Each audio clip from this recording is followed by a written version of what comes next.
Buenas noches a todos. Mi nombre es Martín Segalotti, soy el presidente de la Confederación Latinoamericana de Sociedades de Anestesiología. Les doy la bienvenida a este webinar en el Día Mundial de la Seguridad del Paciente. Desde el año 2019, en la Asamblea Mundial de Salud, la OMS ha decretado este día como el Día de Seguridad del Paciente, y este año el tema en cuestión es la seguridad de la madre y el niño en el contexto del embarazo y el parto. Le voy a ceder la palabra a la doctora Laura Pérez, vicepresidente de CLASA, que va a presentar a los disertantes y va a conducir la reunión. Gracias a todos, bienvenidos a esta interesante reunión.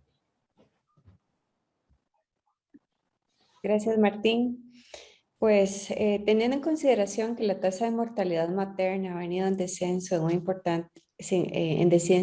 sigue siendo un importante indicador de la salud de la mujer y tenemos como meta continuar con ese descenso. Para conocer el punto de vista de los especialistas en ginecología y obstetricia, está con nosotros el doctor Bremen Demucio, médico con especialización en gineco-obstetricia, un máster en salud familiar y comunitaria y un PhD en perinatología de la Universidad de la República Oriental de Uruguay. Fue director del programa materno-infantil de Uruguay durante 7 años, contribuyendo en ese periodo a una marcada reducción de la mortalidad materna e infantil. Obtuvo en 2 oportunidades el Premio Nacional de Medicina que otorga la Academia Nacional de Medicina, y ha publicado más de 120 trabajos en temas vinculados a su área de experticia.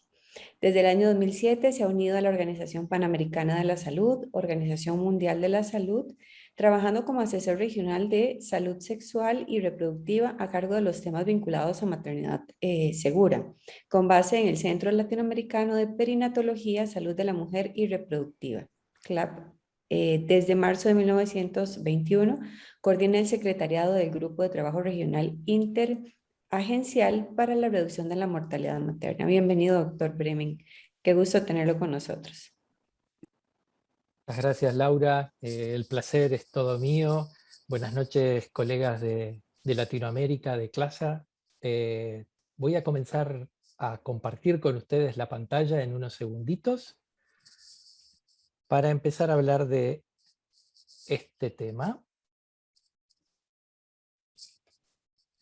Y lo primero que vamos a tratar de hablar hoy es en la ruta que va a tener esta presentación.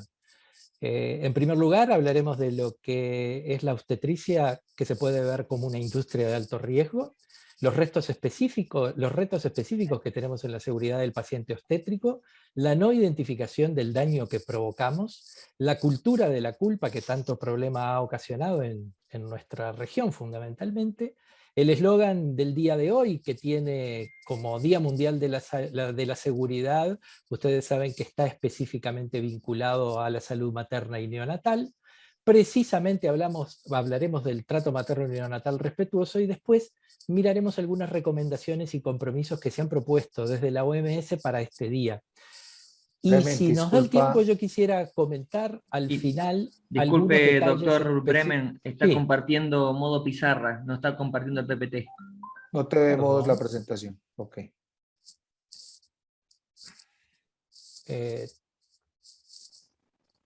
Pizarra está ahí.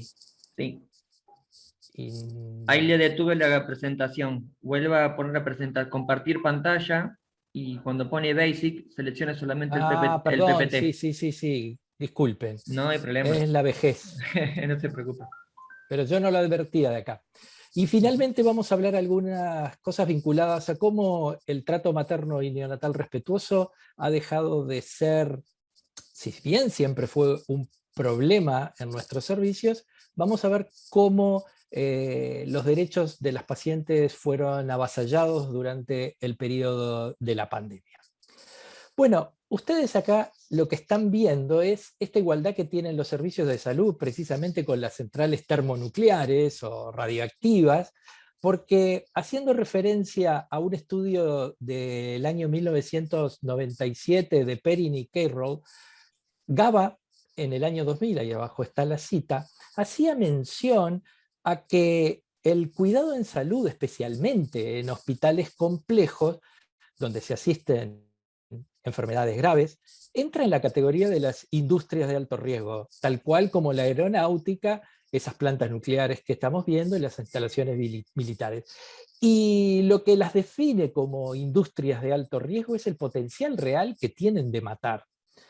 El sistema sanitario, ustedes saben que cada vez es más complejo, que incluye una enorme cantidad de procesos simultáneos, y por ello en los últimos 30 años los países desarrollados se han movilizado en pro de desarrollar procesos de seguridad que reduzcan los malos resultados.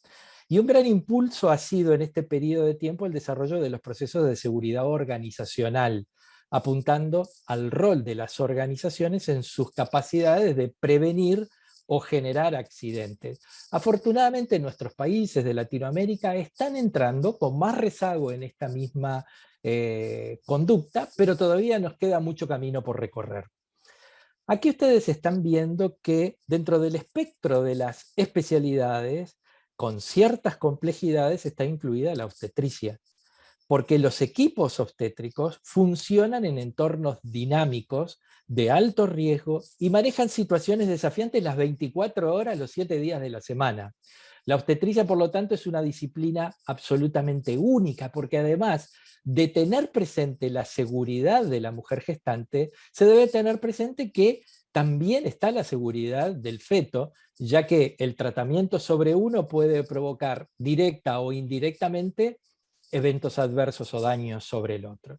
Y al mismo tiempo, todos ya ustedes han oído hablar hasta el cansancio que el nacimiento es un fenómeno fisiológico, y eso hace que se lo mire con una expectativa de resultado siempre positivo, lo que instala otra carga más a los equipos que atienden mujeres gestantes.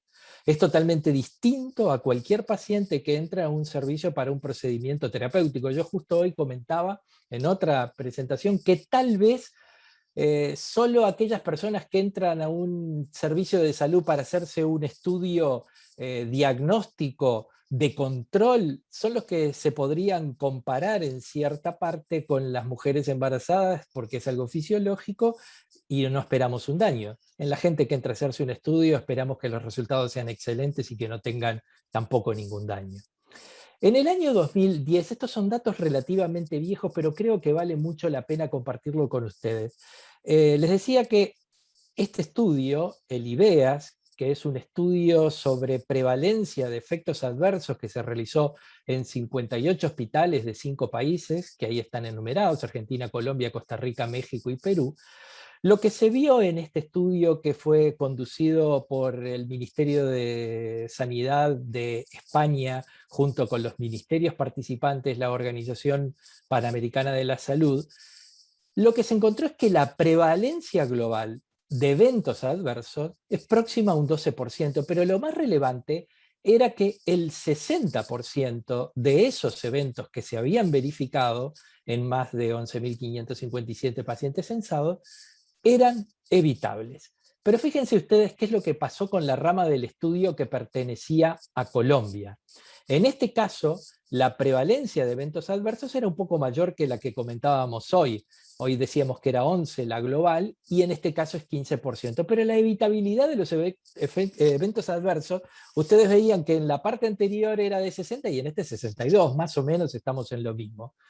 Pero fíjense qué es lo que pasó cuando los colegas de Colombia hicieron el estudio sobre prevalencia de los eventos adversos en obstetricia. Ahí el número era relativamente bajo, comparable con lo global, pero la evitabilidad se estimaba que era mayor al 84%, casi un 85%. Y muchos de esos eventos adversos ocurrían antes de la admisión. Y si miramos con más detalle, ustedes podrán ver que las categorías de esos eventos adversos obstétricos se producían en sala de partos, durante los procedimientos, o posterior a los procedimientos, antes de la admisión, y durante el diagnóstico, que era el más bajo de ellos, era menos de 10. Es importante el impacto que tiene durante los procedimientos en obstetricia los eventos adversos. Y la clasificación, el 70% eran moderados, en este grupo de Colombia no hubo ninguno extremadamente grave, y el resto eran leves. Entonces, los retos específicos que tenemos en seguridad y calidad de atención materna en la región de las Américas los podríamos resumir acá en una única frase, y ahí ya podríamos terminar nuestra presentación diciendo es que nos falta una cultura de seguridad para la atención de la paciente obstétrica y para la mejora de la calidad en obstetricia. Entonces, eso sería lo que podríamos estar viendo como un elemento sintético, pero claro, el tema seguridad y calidad de la atención es mucho más amplio y nos podría llevar mucho más tiempo hablar de esto y no podemos hacerlo en esta noche. Entonces, lo primero que tenemos que tener en cuenta siempre es, primero, no hacer daño, ¿verdad? Ese es uno de los desafíos que tenemos en el campo de la seguridad de la paciente, tal como nos recuerdan Kieselski y Fraser. Lo primero es no hacer daño. Y esto debería ser el fundamento básico para todas las interacciones entre pacientes y equipo de atención y las organizaciones sanitarias. Los profesionales y las organizaciones de salud no siempre somos conscientes del daño que podemos y que de hecho muchas veces provocamos. Y como mencionábamos, el sistema sanitario es cada vez más complejo y a eso lleva a que tenemos una participación de múltiples actores que participan al mismo tiempo en estos procesos que son complejos muchas veces, y que a veces el uso de esas tecnologías que entran no siempre en forma necesaria, llevan a provocar los daños que no queremos provocar.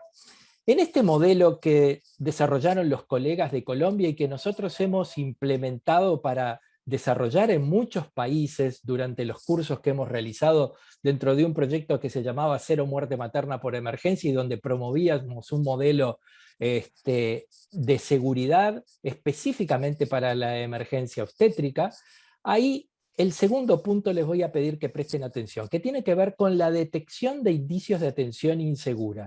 Todos son útiles, en todos tendríamos que hablar, pero en ese en particular quiero poner un tema que desde OPS estamos impulsando, y es el uso de la morbilidad materna extrema para tratar de resolver este tipo de problemas y por lo menos sacar conocimiento de ellos. Ustedes capaz que no están todos familiarizados, pero seguramente muchos de ustedes habrán visto que en el espectro de los embarazos, la mayor parte de los embarazos no tienen ninguna complicación, que hay un grupo que pueden tener complicaciones, la inmensa mayoría de ellas no amenazan la vida, y que hay un grupo en el que hay condiciones potencialmente que amenazan la vida. Precisamente lo que estamos viendo en rojo son las enfermedades que realmente amenazan la vida. A veces la amenazan y la paciente se salva, eso es lo que en la terminología anglosajona es el near miss materno, y los que la agresión fue tan grande que no llegan a salvarse, constituyen una muerte materna. Precisamente en ese grupo es en el que más tratamos de sacar el conocimiento.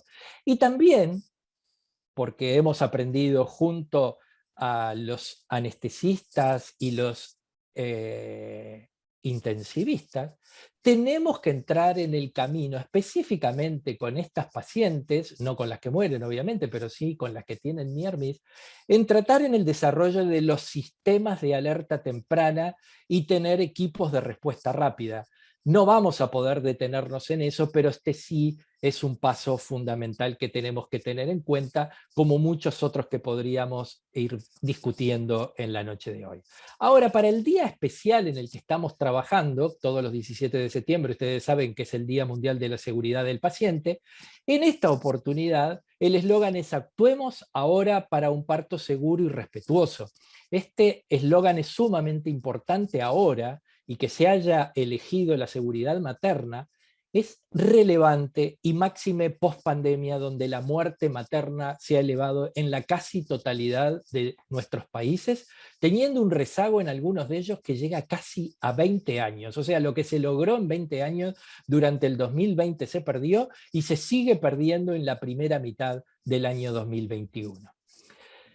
El trato materno respetuoso y neonatal es capital. En todo el mundo ustedes saben que muchas mujeres sufren un trato irrespetuoso y ofensivo durante el parto, y eso no solo amenaza sus derechos como paciente, también amenaza sus derechos humanos, y lo peor de esto es que muchas veces esas mujeres van a morir fundamentalmente por esa falta de respeto que llevó a que se produjera un avallazamiento de los derechos y que terminara con un daño que no se debió provocar.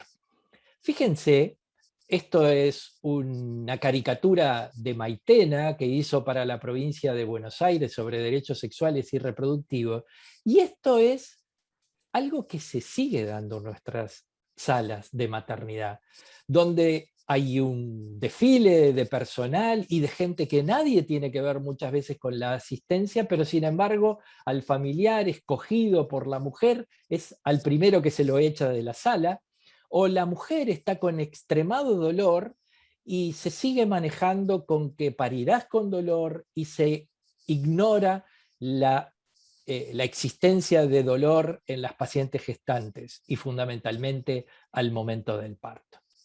Con el colega que trabajo en CLAP en el área de salud neonatal, el doctor Pablo Durán, que probablemente muchos de ustedes conozcan, estamos desarrollando un curso de trato materno y neonatal respetuoso que va a estar en unos 15 días más o menos, lo estaremos lanzando en octubre, pero ya va a estar disponible en el curso virtual, en el campus virtual de salud pública de la OPS, y en ese curso lo que tratamos es no solo de sensibilizar a todos los equipos de salud y a otras personas en lo que es el trato materno y neonatal respetuoso, sino que tratamos de que al final del curso la gente tenga las competencias para implementar en sus servicios el trato materno y neonatal respetuoso.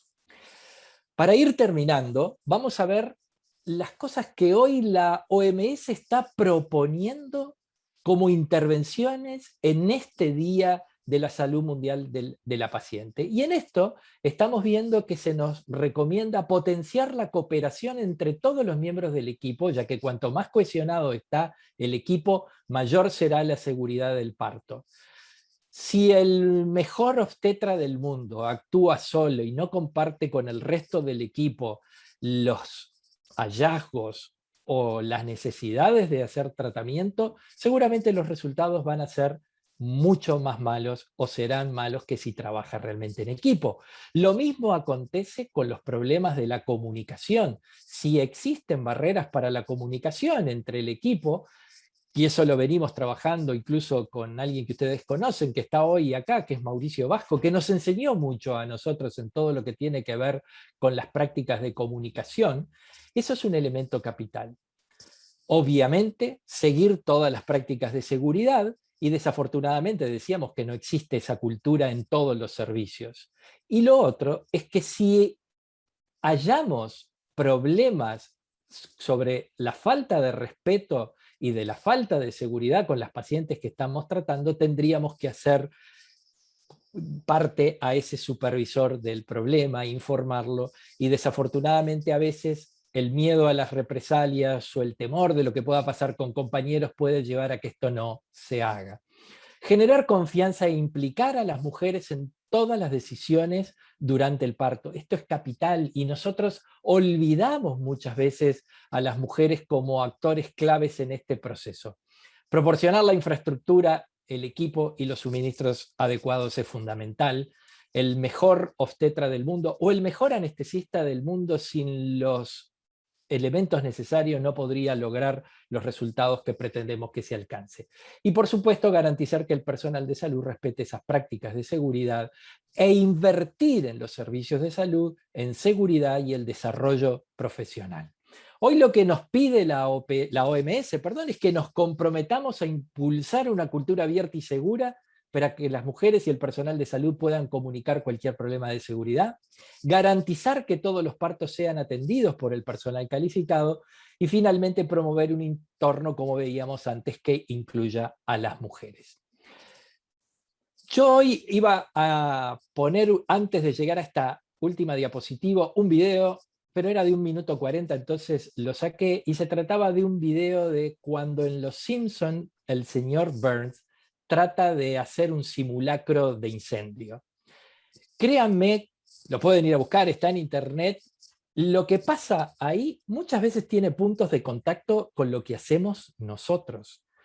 Cuando hay una alarma le bajamos el sonido para que no nos moleste. Cuando vamos a hacer una histerectomía nos dice el anestesista o la nurse de block: no hay sangre, doctor, y nosotros decimos, quédese tranquila que no va a pasar nada. todos esos riesgos que tomamos hablan de que no tenemos claro las condiciones de seguridad y la aparición de eventos adversos y las acciones que tendríamos que hacer.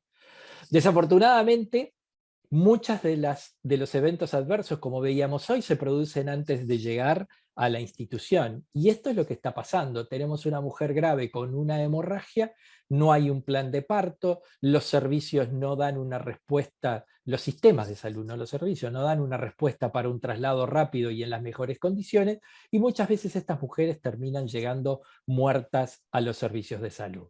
Para concluir, decirles que lo que ha acontecido en este periodo de pandemia con las mujeres embarazadas ha sido bastante violatorio de sus derechos. Desde la OMS hemos seguido diciendo, o la OMS recomienda, que no hay justificación para que una mujer que es asistida en un servicio de salud no pueda entrar con sus compañeros, su acompañante, ya sea la madre, el esposo o quien ella desee, al servicio de salud, aunque sea uno, aún estando con una infección COVID positivo.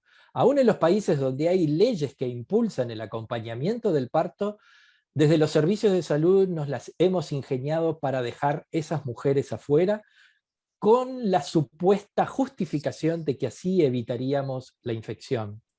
También se sigue manteniendo que aún en las mujeres embarazadas COVID positivo, si no hay alguna razón neonatal o alguna razón fetal, perinatal o materna que justifique una cesárea, sigue siendo el nacimiento por parto la vía ideal, y ustedes habrán visto el enorme incremento de cesáreas que se han producido en este periodo.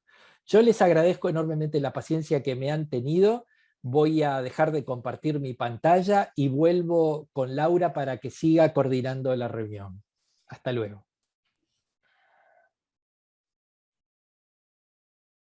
Gracias, doctor. Muy valiosa su participación. Rescato 3 ideas: trabajo en equipo, comunicación asertiva y entornos seguros desde todo punto de vista. Muchísimas gracias.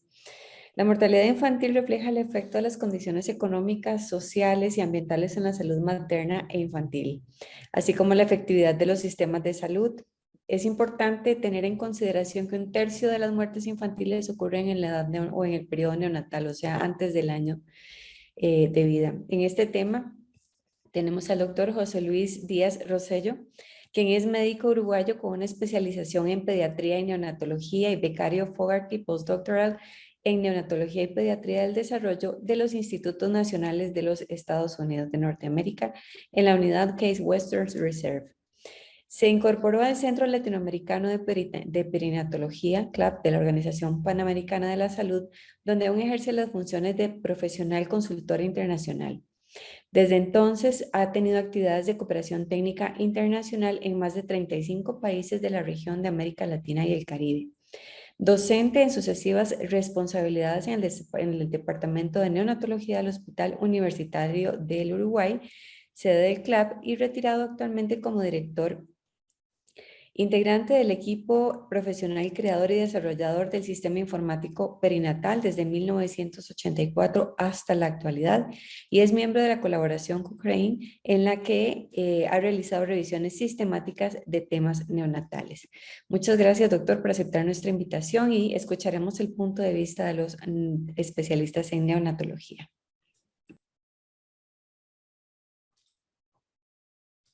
Muchas gracias. Ustedes me dicen si estoy compartiendo la pantalla. Sí, señor. Bueno, agradezco enormemente a los colegas latinoamericanos que me invitaron para esta actividad. La estoy haciendo como docente del hospital universitario, donde hace 50 años que tengo la posibilidad clínica de mantenerme vinculado a un departamento de neonatología. En ese sentido, mi actividad me lleva a hacer algunas consideraciones que de alguna manera son consideraciones a través de mi vida y fundamentalmente en mi vinculación con un lugar que generó en la actividad de los hospitales y maternidades de América Latina enorme influencia. Quiero destacar entonces en ese sentido que para mí, y en el enfoque que quiero dar esta noche al tema de seguridad, tiene que ver con esta definición en uno de los términos de la Organización Mundial de la Salud, que es la que promueve la adopción de prácticas óptimas en el punto de atención a fin de prevenir riesgos y daños evitables para todas las mujeres y los recién nacidos. Voy a intentar presentar entonces algunos elementos que para mí fueron centrales en lo que fue el descenso de la mortalidad neonatal en los últimos 50 años. Quiero especialmente recordar que el nacimiento como elemento de alto riesgo tuvo un cambio sustantivo en la medida que se conoció su fisiología y fundamentalmente la condición del bienestar fetal. Pues por ese motivo, el profesor Caldeiro Barcia, docente en Uruguay en esa época, se le pidió que instalara el Centro Latinoamericano para convocar docentes de toda América Latina, investigadores, becarios, para estudiar ese periodo de tan alto riesgo para la salud del bebé que podía fallecer en el propio trabajo de parto o nacer con una severa asfixia. Esas investigaciones llevaron prácticamente a la difusión en todas las maternidades de lo que en ese momento se entendía que era el mayor riesgo, que era la muerte fetal intraparto. No me voy a detener en esto, sino que voy a tratar de ver la segunda etapa, que fue una etapa también muy prolífica, de mucha capacitación, y que seleccionó progresivamente las mejores intervenciones para ir reduciendo esa carga evitable de mortalidad. Me refiero al periodo que el doctor Ricardo Schwartz, argentino, obstetra, hizo que se hiciera de la misma manera que Caldeiro Barcia monitoreaba el trabajo de parto. Ricardo Schwartz inició el monitoreo de la calidad asistencial y el manejo del pretérmino, un complemento imprescindible para entender la carga de problemas y sus soluciones en nuestra región. Quiero ir entonces rápidamente a mirar que eso hizo que en 1978, ya hace casi 43 años, se iniciara el uso de corticoides en toda América Latina, cuando en realidad en el 94 fue el consenso mundial que se hizo universal. O sea que la enseñanza inicial de Liggins, del corticoide, que disminuyó notoriamente la carga de dificultad respiratoria en un 40%, es una intervención que a lo largo de estos 40 años aún requiere y tiene posibilidades de continuar evitando muertes evitables.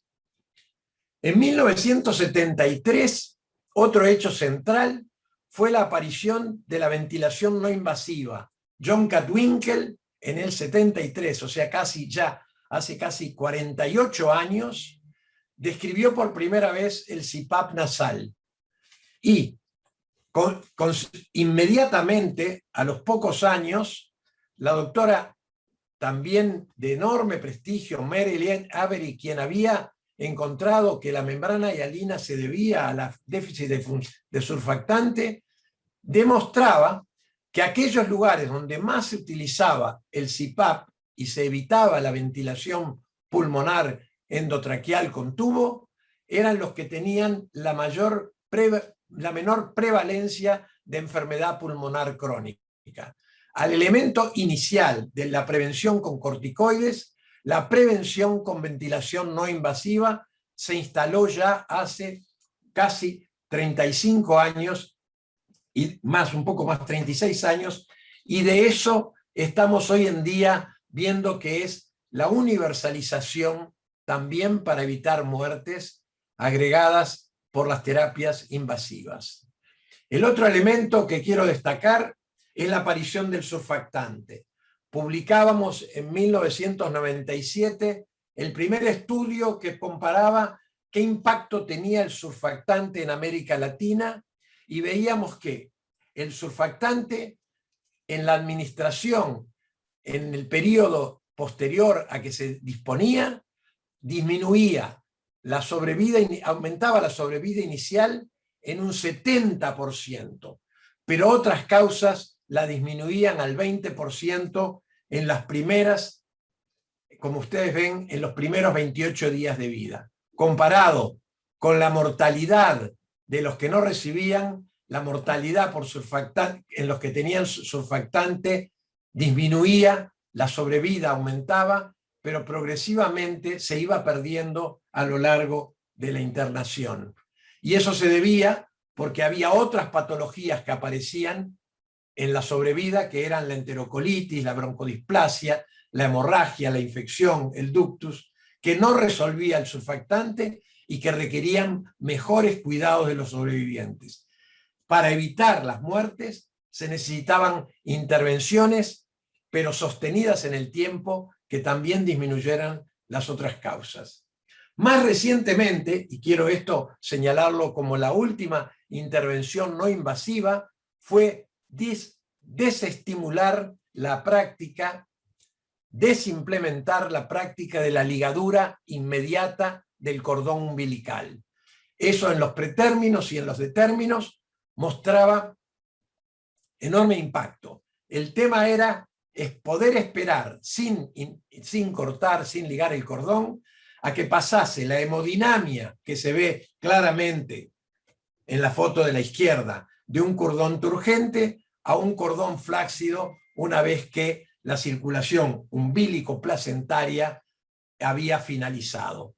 En esos 3, 4, 6 minutos que podríamos denominar que son un periodo diferente de la atención neonatal, descubierto muy recientemente a propósito de dejar de ligar el cordón, de pinzarlo, en ese periodo en el cual el niño pasaba de ser un niño cianótico a un niño fisiológicamente rosado, sin necesidad de adicionar oxígeno, respirando aire e iniciando su respiración espontánea sin el fracaso del corte del cordón, en ese periodo se agrega también para los pretérminos un elemento de sobrevida, o sea, la carga de fallecidos disminuye.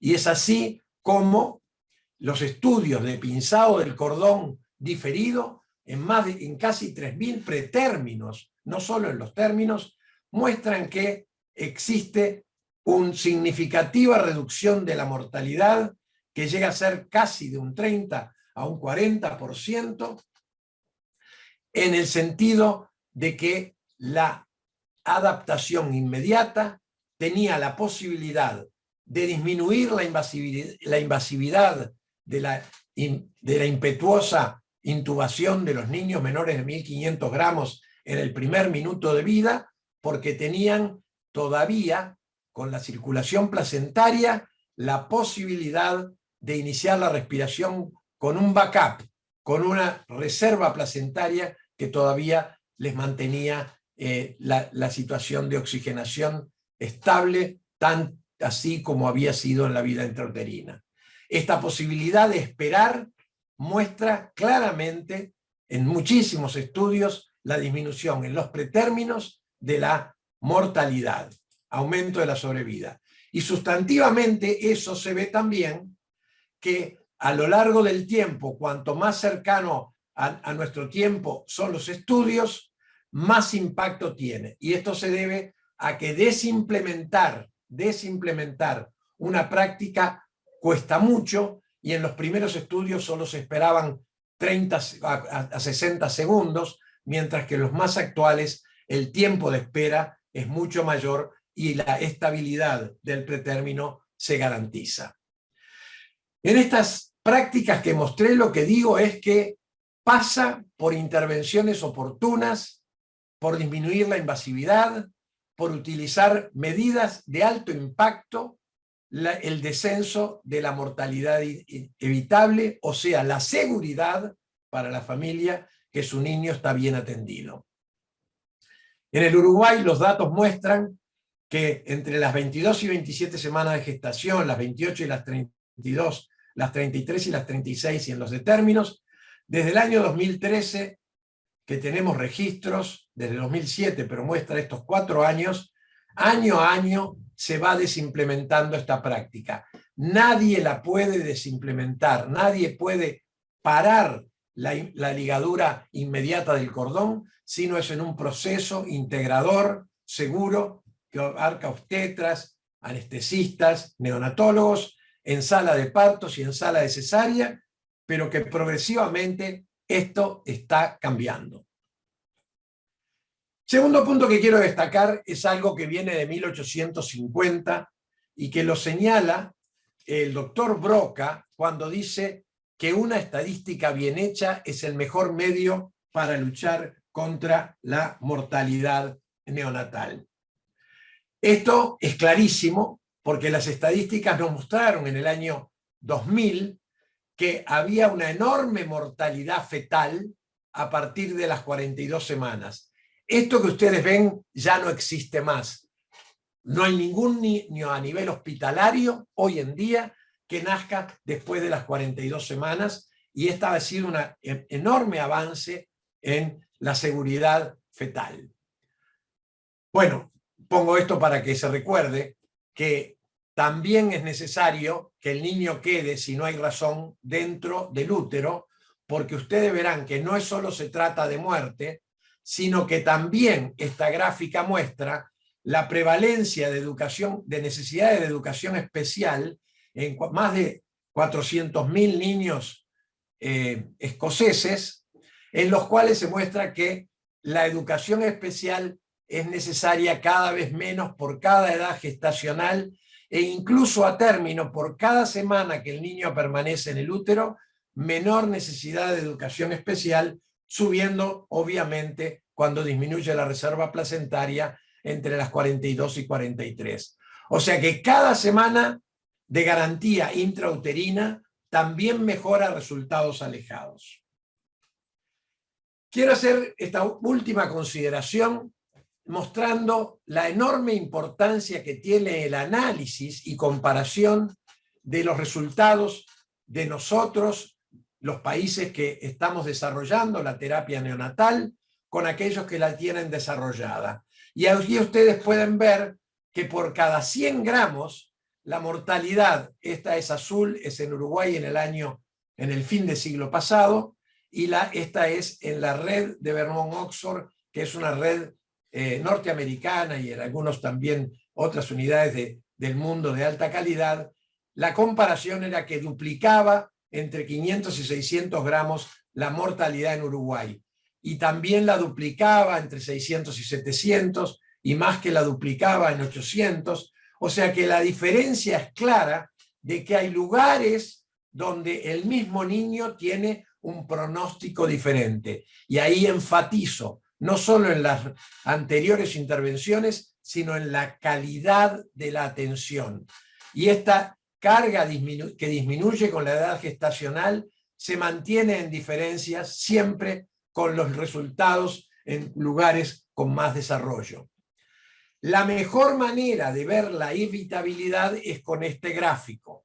Y este gráfico tiene, para cada número de niños nacidos en cada categoría de 100 gramos, cuántos se hubieran muerto en Uruguay y se salvaban en otro país, en otra red de atención con mejor calidad. En este caso, en Uruguay, entre 500 y 600 no hubo ninguno en Montevideo durante 6 meses. Fue este estudio. Se salvaban 4 en Vermont-Oxford y 6 morían también en Vermont-Oxford. Por lo tanto, en azul están los que se iban salvando del total de los que nacían en Montevideo, en azul. En rojo eran los que si se hubieran atendido con los criterios y la calidad de atención de una red de alto nivel de calidad, se hubieran salvado. Y estos en gris eran los que no se hubieran salvado, aun cuando estuvieran con la mejor calidad. O sea, los inevitables. La sumatoria de todos los que están en rojo, rayado en azul, esta sumatoria correspondió en el 1990 al 70% de los niños que habían nacido en Montevideo. Por lo tanto, teníamos una enorme carga de mortalidad evitable. Medir es la mejor manera de resolver. Por lo tanto, esta comparación sigue siendo imprescindible entre servicios. Vean que en el año 2015, por edad gestacional, 24, 25, 26, 27, 28 y 29, todas las redes neonatales, la de Japón, la red sueca, la red finlandesa, la australiana, la del Reino Unido, la canadiense, la suiza, la italiana, la española y la israelí, todas reportaban diferentes mortalidades en los niños de menor peso, que iban manteniendo diferentes calidades de atención entre las 25, que se iban concentrando, pero con gran dispersión, a las 26, a las 27, y recién 28, 29 semanas, la mayoría de ellos habían alcanzado una calidad de altísima sobrevida en este grupo de extremo prematurez. En Uruguay, en el año 2015, menores de 28 semanas morían la mitad. Este es el salto de calidad y de seguridad que tenemos que garantizarles para lograr el máximo de lo que se puede en materia de sobrevida neonatal. Ahora voy a ir a lo que yo entiendo que es la mayor causa. Y quiero recordar, en honor a un predecesor nuestro, en 1930, un hombre que atendía recién nacidos en Montevideo, en nuestra mayor maternidad, que quiso decir cuáles eran las prioridades. Y para mí estas prioridades siguen siendo la mayor desigualdad en América Latina. Y él decía que la primera desigualdad que teníamos era que no disponíamos, en primer término, de nurses o nurses especializadas. Es decir, aquel personal que conocía cómo atender recién nacidos.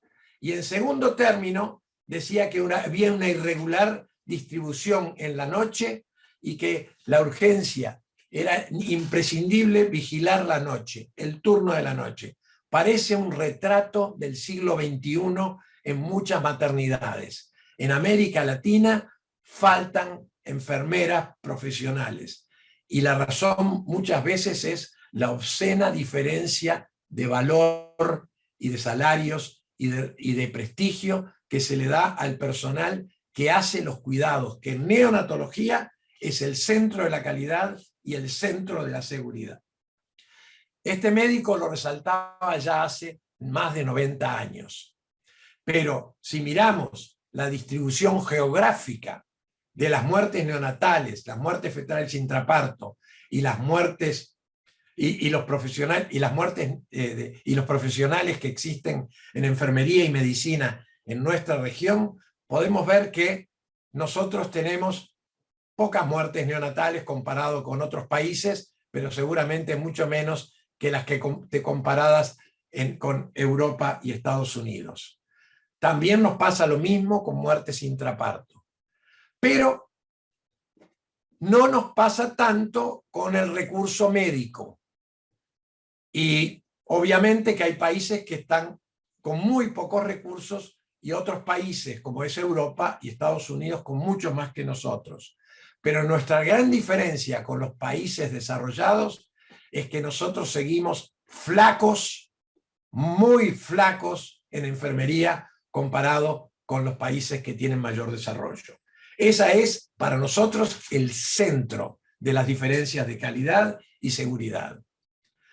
Y lo vamos a mostrar también en este estudio, que a veces es importante destacarlo, porque este estudio lo que muestra es muy recientemente 40 hospitales de Estados Unidos y sus riesgos de mortalidad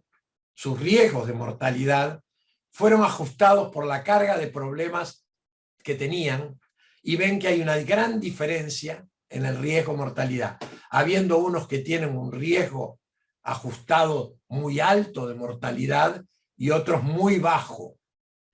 vean que estos hospitales atienden a población negra, hispánica, blanca, no hispánica, y que la diferencia es que hay una distribución desigual, donde la población menos privilegiada, o sea, los negros no hispánicos y los hispánicos, se atienden en preferencia, en este caso casi la mitad, en los hospitales de alta morbilidad.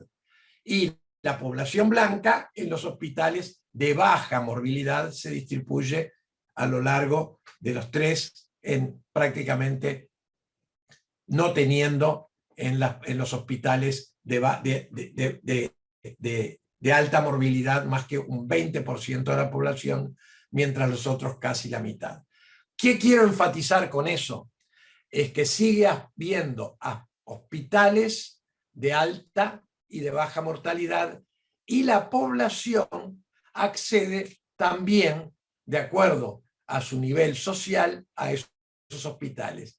Y esos hospitales son los que carecen de enfermería, los que tienen infección hospitalaria, los que no manejan con criterios de calidad. O sea que yo quería terminar esta presentación diciendo que no nos olvidamos lo que el doctor de Muzio señaló.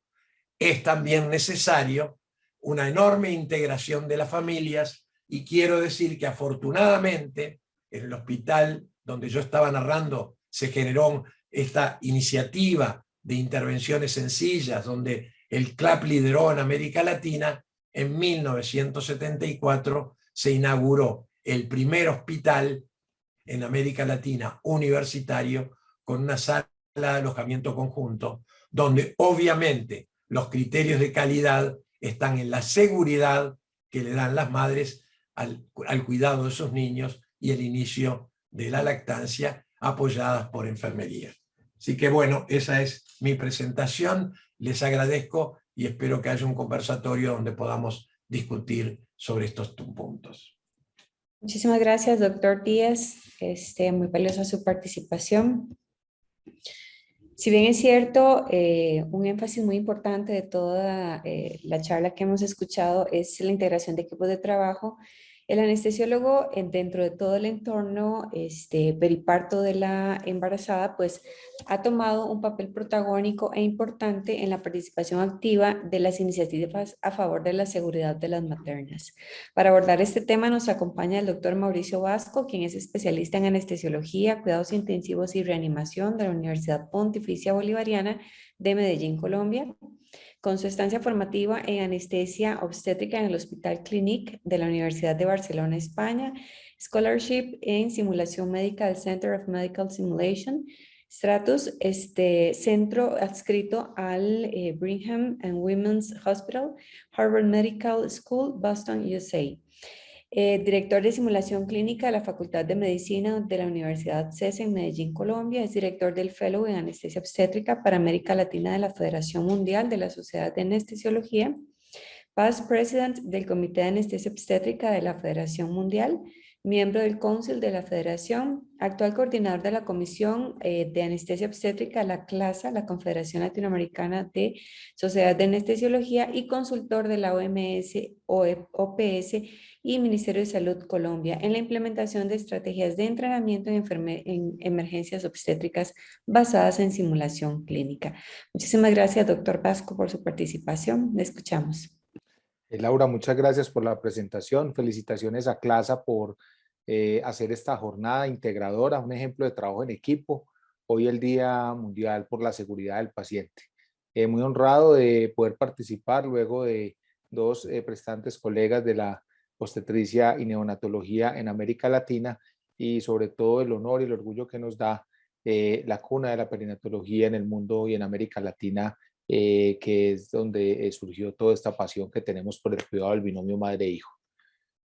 Vamos a tratar 4 puntos de manera muy objetiva. Un marco contextual de seguridad, que es importante decirlo hoy este día, y las áreas de trabajo e intervención. Y después compartiremos con ustedes, y le agradezco al doctor Bremen y al doctor Díaz la introducción que dan de lo que han sido la implementación de algunas estrategias de comunicación, ayudas cognitivas y listas de chequeo en la región que complementan todos los procesos de entrenamiento que han mostrado y han permitido impactar en las cifras para disminuir mortalidad materna y perinatal. Lástima el impacto que ha tenido el COVID en este último año y medio, que nos ha regresado a cifras de hace 20 años, pero qué mejor que estamos preparados y que pudimos probar todas estas herramientas para recuperarnos rápidamente y disminuir mortalidad del binomio madre-hijo. Entonces, el contexto que tenemos que decir es que trabajamos en grupos, hacemos parte de un gran ecosistema de salud, donde en el contexto perioperatorio, pues nuestro objetivo macro es la gente que va a ser intervenida de un procedimiento, poder entregarla nuevamente a la comunidad en las condiciones basales que estaba para su vida o su trabajo. Pero la región tiene grandes inequidades y en este marco de grandes inequidades hay estrategias en las cuales nos vamos a ver limitados por insumos, por recurso humano, por disponibilidad de algunos componentes que son necesarios para la atención con calidad y seguridad, pero también otras instituciones donde lo tenemos todo y se han demostrado que estas herramientas de comunicación y trabajo en equipo son indispensables para que no se presenten eventos adversos. Desde la perspectiva de salud global, casi 8 millones de personas mueren cada año por atención de mala calidad, sobre todo en países de bajos y medianos ingresos. Y esto se relaciona con 1.6 billones de pérdidas en la productividad debido a esa mala calidad de la atención y esa persona que queda con discapacidad. Pero para nosotros poder hablar de atención segura, la gente debe llegar a una institución para recibir esa atención. Pero miren cómo en el mundo hay 3.600.000 muertes porque ni siquiera alcanzan a estar en los servicios de salud. Y es importante tener un acceso universal con un concepto de calidad universal, donde la calidad es un determinante importante. Entonces siempre hablamos de seguridad. A mí me gusta empezar con este contexto global porque en nuestra región también tenemos que disminuir la brecha en las personas que ni siquiera están llegando a tener asistencia en los hospitales. Cada 2 segundos alguien está muriendo en el mundo por no tener acceso a servicios quirúrgicos, a una cirugía oportuna.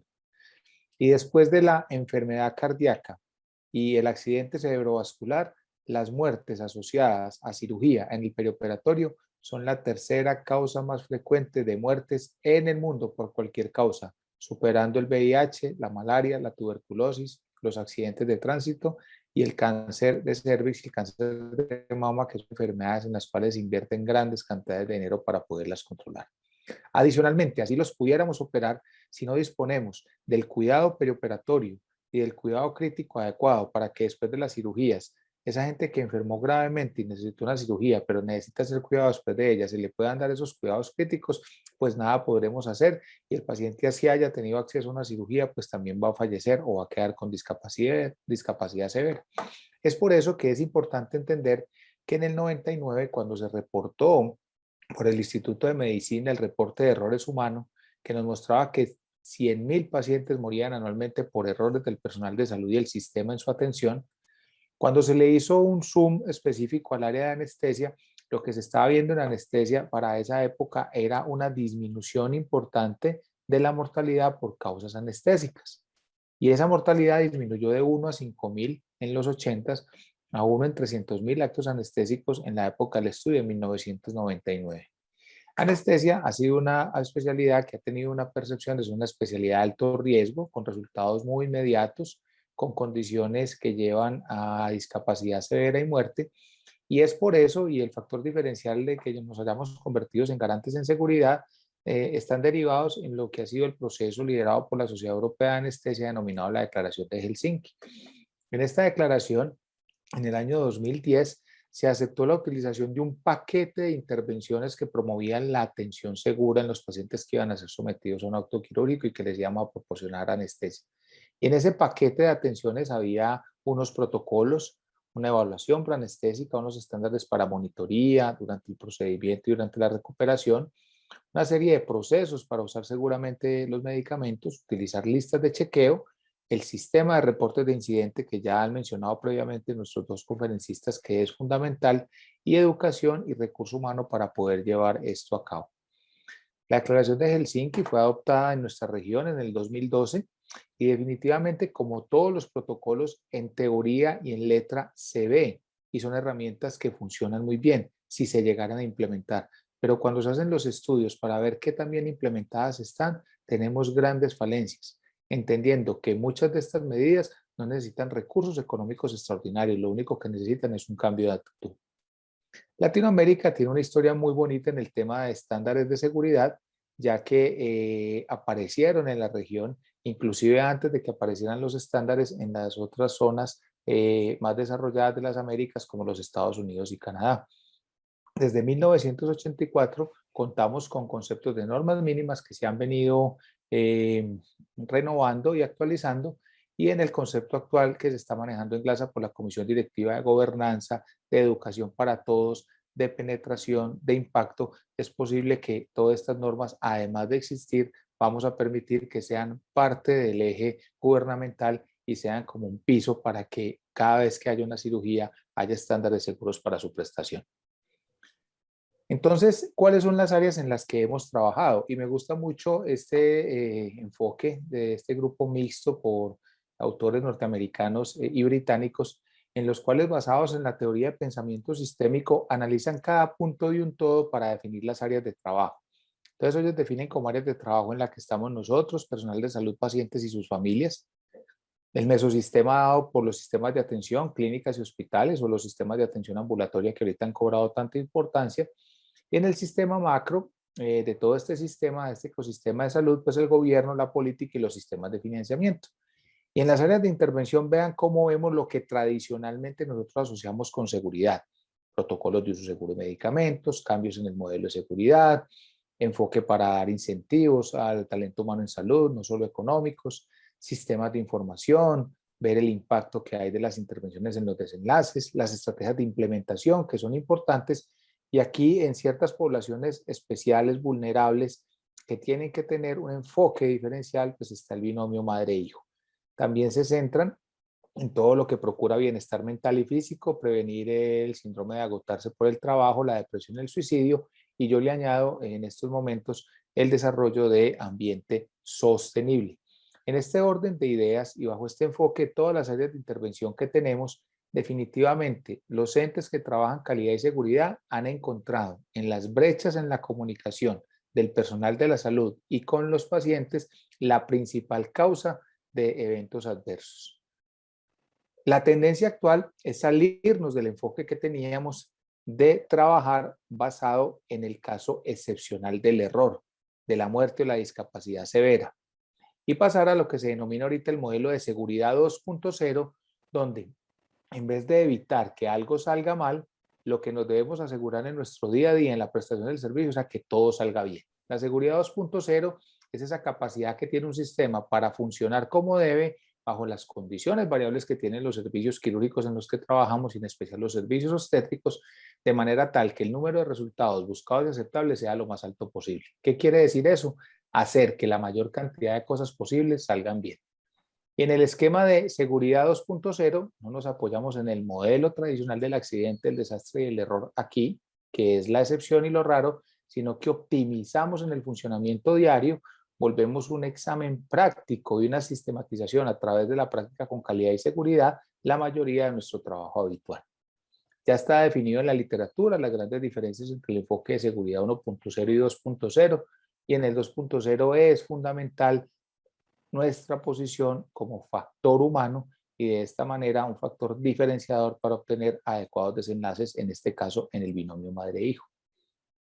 ¿Qué vamos a tratar hoy en el tema de cuidados seguros para la madre y el recién nacido?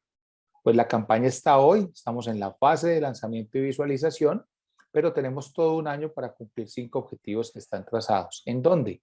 En un área compleja como los servicios obstétricos, donde están en juego 2 vidas, donde hay múltiples profesiones trabajando, donde la duración de esas pacientes y la ocupación de los servicios es muy variable. Hay muchos imprevistos. Nosotros teníamos un profe de España que decía que obstetricia la definía como horas de tedio asociado a segundos de terror. Y nosotros lo sufrimos porque a los servicios obstétricos a veces, cuando no hay volumen, cuando no hay trabajo, dicen, ¿para qué los tenemos ahí? Vea que no hacen nada. Pero nadie dice cuando estamos en esos momentos donde se colapsa y hay 3 o 4 urgencias simultáneas, ahí sí uno ve que la oportunidad para atender con calidad al binomio madre-hijo es fundamental. Entonces no nos pueden medir con los indicadores que miden a un servicio quirúrgico que hace cirugías selectivas o inclusive otro tipo de urgencias. Los servicios obstétricos tienen otras dinámicas, las cuales tenemos que hacer respetar y tenemos que trabajar con esas métricas. Se entregan los turnos varias veces, las pacientes pueden tener cambios de personal 2, 3 o 4, dependiendo de la estancia que tengan en el servicio, y en nuestra región de las Américas, en ese mix de sitios de bajos recursos y países de medianos y bajos ingresos con tantas inequidades, pues hay recursos e infraestructuras variables. Ahí es donde estamos ubicados, ahí es donde nos toca trabajar. Y por eso es que Bremen nos decía que el estándar de la práctica obstétrica debe semejar al de los estándares y las industrias de alta confiabilidad, donde es más peligroso trabajar. Pero definitivamente la práctica obstétrica no está cumpliendo con estos estándares, y cuando se analizan los problemas médico-legales que generaron procesos, pues encontramos que además de los problemas por área locativa, infraestructura, errores de medicamento, la comunicación, la ausencia de trabajo en equipo y no tener oportunidad para la atención fueron los determinantes que, además del evento adverso, del daño, pues tuviéramos procesos médico-legales. Entonces vamos a concentrarnos en medidas que en la región nos han permitido minimizar los resultados negativos en el marco de la prestación de servicios con calidad. Y nos vamos a concentrar en dos de ellos: las estrategias que mejoran la comunicación y lo que hemos denominado ayudas cognitivas o listas de chequeo. En ese orden de ideas, a través de taxonomías que permiten que el personal que trabaja en el área de obstetricia adquiera conocimiento, adquiera habilidades, se ha demostrado que si no desarrolla las habilidades de tipo no técnico, pues no va a poder hacer parte de ese equipo de trabajo y no vamos a poder impactar en los desenlaces favorables que tenemos, que inclusive también son desenlaces para la institución y desenlaces para nosotros como prestadores del sistema de salud. La definición de habilidades no técnicas en salud es muy importante porque en otras áreas, sobre todo las áreas administrativas, las denominan habilidades blandas. Nosotros no las llamamos blandas porque creemos que le quita importancia, pues si hay algo duro, parece que es más fuerte que lo que es blando. Los nórdicos las denominan habilidades superiores, nos parece también que crea una brecha, entonces hay otras que son inferiores. Y los de las ciencias humanísticas las denominan interpersonales, y es por eso que en este marco de definiciones la recomendación para salud es que se denominen habilidades no técnicas. ¿Qué son estas habilidades no técnicas? Pues son esos comportamientos que tenemos durante nuestro trabajo que no tienen nada que ver con que yo me sepa y tenga todos los medicamentos, que tenga muchos equipos, que tenga mucha experiencia, porque se ha visto que cuando estas habilidades no técnicas no se aplican adecuadamente, hasta el 80% de los eventos adversos en salud son explicables por la omisión de estas habilidades no técnicas. Están divididas en 4 factores grandes: comunicación, liderazgo, tenerlo o aprenderlo a respetar, resolver conflictos o evitarlos, y trabajar en equipo. Y en ese marco de esas 4 habilidades nos vamos a concentrar en varias que nos han mencionado. La primera: cómo detectar la gestante crítica. En la región, todos los análisis de auditoría están mostrando que llegamos tarde, que fallamos de rescatar los pacientes graves, que no detectamos las pacientes que teniendo una intervención temprana pudieran haber tenido mejor desenlace, el binomio madre-hijo. Estas hojas de alerta temprana tienen 6 indicadores que no son sofisticados: presión arterial, sistólica y diastólica, frecuencia respiratoria, frecuencia cardíaca, la saturación, la temperatura y el estado de conciencia. Con 6 indicadores clínicos que no necesitan nada sofisticado, yo puedo tener bajo un código de colores de acuerdo a la severidad o bajo un puntaje parámetros que me dicen cuándo debo pedir ayuda para tener intervenciones tempranas como hospitalización, manejo agresivo de alguna enfermedad o ingreso a unidades de cuidado intensivo. Todas las guías en el mundo ahora hacen el tamizaje y la detección de pacientes críticamente enfermas en obstetricia a través de score de alerta temprano obstétrico. Quiero compartir con ustedes esta aplicación web creada por el grupo de Cartagena, Colombia, el grupo Gricio, liderado por el doctor José Antonio Rojas, donde si ustedes escanean ese código QR, van a tener esa app web en sus dispositivos celulares y móviles y van a poder aplicar la escala de alerta temprana a la cabecera del paciente. Si no, la pueden imprimir en hojas y la pueden utilizar para hacer la capacitación. Recuerden que 2 amarillas, 2 variables amarillas o naranja, o una roja, o un puntaje mayor de 2 puntos o más, sostenido durante 15 a 30 minutos determina la detección de esa paciente grave y el llamado para poder actuar. Cuando tenemos un instrumento para pedir ayuda, pues lo que hacemos es llamar a ese equipo para poder tratar bajo el protocolo establecido las causas más frecuentes de descompensación materna y perinatal: sepsis, la parte cardiopulmonar, sobre todo que está dominada por tromboembolismo pulmonar, la crisis hipertensiva en la preeclampsia y la hemorragia. Al pedir ayuda, pues viene mucha gente y al llegar esa gente la comunicación debe ser efectiva. Es por eso que los esquemas de comunicación efectiva basado en acrónimos y en estructuras derivadas de la industria militar, de la aviación, de la gente que trabaja en submarinos, en las empresas de alta confiabilidad, se han implementado en la práctica de la medicina y en este caso de la obstetricia para poder, con adecuada comunicación, si es tan importante y tan responsable de eventos adversos, mejorar los desenlaces. Las mnemotecnias que el estudio IBEAS mostró en la región que tenía el mejor resultado era el asa cerrada, el check back para disminuir los errores medicamentosos y la entrega estructurada de pacientes a través de la mnemotecnia SBAR. El uso de estas estrategias de comunicación recientemente han mostrado que se deben incorporar a todos los programas de entrenamiento en urgencias de cualquier tipo de etiología, adultos o pediátricas, y cuando se combinan con el contenido tradicional, por ejemplo, en los cursos de reanimación, permiten que el impacto en retener las competencias en esas áreas de entrenamiento persistan hasta 3 a 6 meses, lo cual es un indicador muy favorable. Los cursos de certificación en estas áreas ya involucraron todas estas estrategias de comunicación. Y además de los códigos de colores que utilizamos para pedir ayuda, como el código rojo obstétrico en hemorragia, el código amarillo en sepsis, el código verde en pérdida de bienestar fetal y cesárea emergente, el código azul en paro cardíaco, pues cuando se decreta la alerta por el grado de semaforización, llega ayuda y esa ayuda debe tener un protocolo de entrega estructurada. De ahí la importancia que utilicemos estas mnemotecnias. Y combinadas con el esquema de asa cerrada, en el cual, como les digo, ha sido la estrategia más poderosa, sobre todo para evitar errores asociados a medicamentos, corroborado nuevamente por el estudio IBEAS que nos mostró Breve. ¿Qué decir ahora en la pandemia, donde con todos estos elementos de protección, las técnicas de comunicación fallan, no nos entendemos, no nos podemos ver, no vemos ese lenguaje no verbal que teníamos antes que nos permitía orientarnos tanto, no nos escuchamos? Entonces es muy importante fortalecer estos procesos.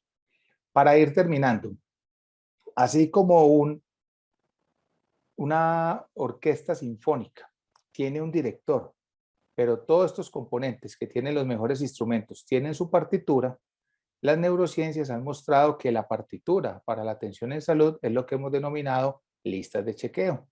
Y el uso de esas ayudas cognitivas, que la mayoría han sido extrapoladas de la aviación, pues han mostrado primero que quitan la jerarquía en la atención, transversalizan la atención y convierten a cualquier persona que está trabajando en el área de salud, inclusive el mismo paciente, un actor más para evitar prácticas inseguras.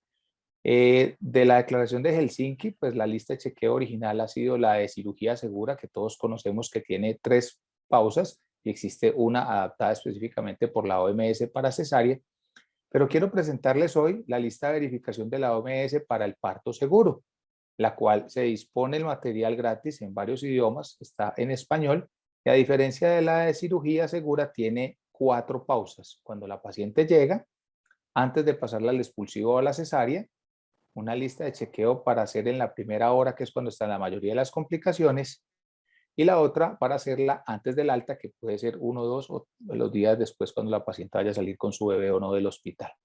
Estas pruebas piloto de la implementación de esta lista, inclusive en Colombia, hemos mostrado que cuando se utiliza disminuye de manera significativa los desenlaces adversos en el binomio madre-hijo.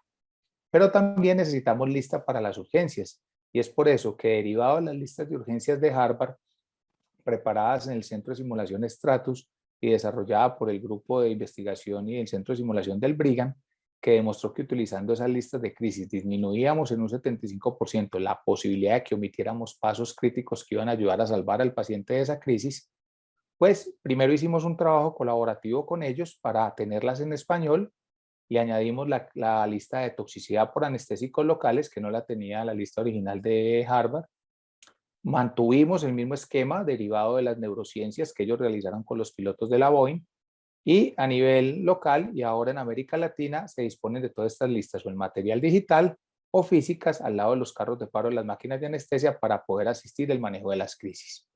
Estas listas han sido tan exitosas que existen ya para pediatría, existen para obstetricia, estas son las de Stanford, estas son las de Harvard de crisis obstétricas y estas son las que tenemos en Colombia. Un colega uruguayo que hizo el fellow con la WFCA en la ciudad de Medellín, Martín Pérez, adaptó estas guías en español y están disponibles en contenido libre para que las puedan tener digitales o impresas y las puedan utilizar después de un proceso de implementación.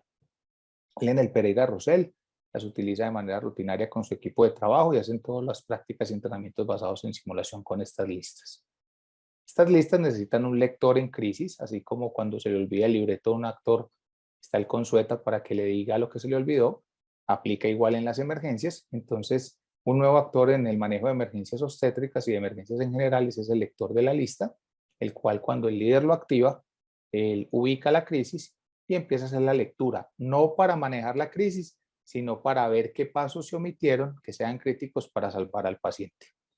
Entonces, en conclusión, en los esquemas tradicionales de atención de emergencias obstétricas, donde tenemos un proceso de activación y respuesta para hacer un manejo inmediato y llevar a un manejo definitivo, pues las habilidades no técnicas dadas por las hojas de alerta temprana, donde cualquier personal del área de atención materno-perinatal lo puede hacer. La utilización de protocolos de comunicación y listas de chequeo para hacer el manejo inmediato y definitivo. Y el entrenamiento de los grupos de trabajo de manera interprofesional con un lector en crisis definitivamente maximizan la posibilidad de rendimiento y mejoran bajo la estrategia de calidad y seguridad el impacto en el tratamiento. Y de esta manera vamos a poder actuar e intervenir en desenlaces adecuados. ¿Qué mensaje final les puedo decir? Que solo después de saber hacer y tener estas ayudas cognitivas y estas habilidades de comunicación, pues ya estamos listos para trabajar en los equipos, entrenarnos y trabajar con lo que vamos a hacer en nuestro trabajo habitual con diferentes profesiones y utilizar estrategias innovadoras de entrenamiento que ahora en la pandemia pues nos han buscado y nos han sacado esa innovación y esa creatividad para no perder los procesos de entrenamiento, lo que se llama ahorita simulación sincrónica virtual. De esta manera poder impactar en desenlaces favorables y no quedarnos solo con que la gente quede contenta después de un curso de entrenamiento, gane un examen, sino que lo lleve a su sitio de trabajo e impacte en desenlaces mayores como lo que nos mostraron ahorita brevemente el doctor Díaz Roseló. Lo que más evidencia tiene es el entrenamiento en crisis con grupos de trabajo y en la región ya existen estrategias bien desarrolladas que van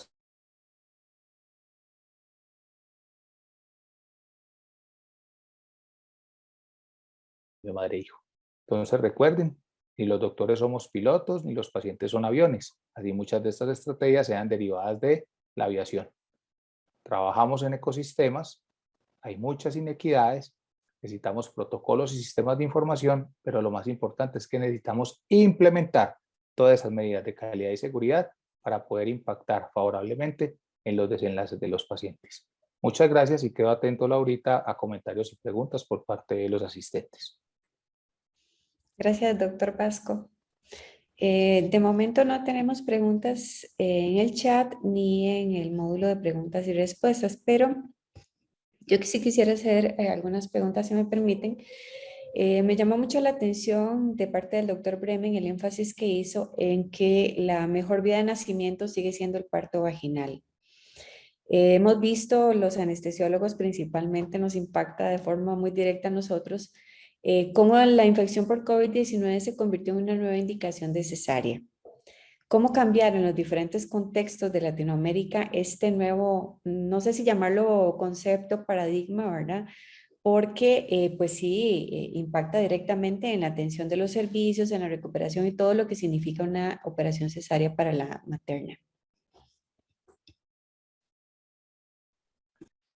Gracias, Laura.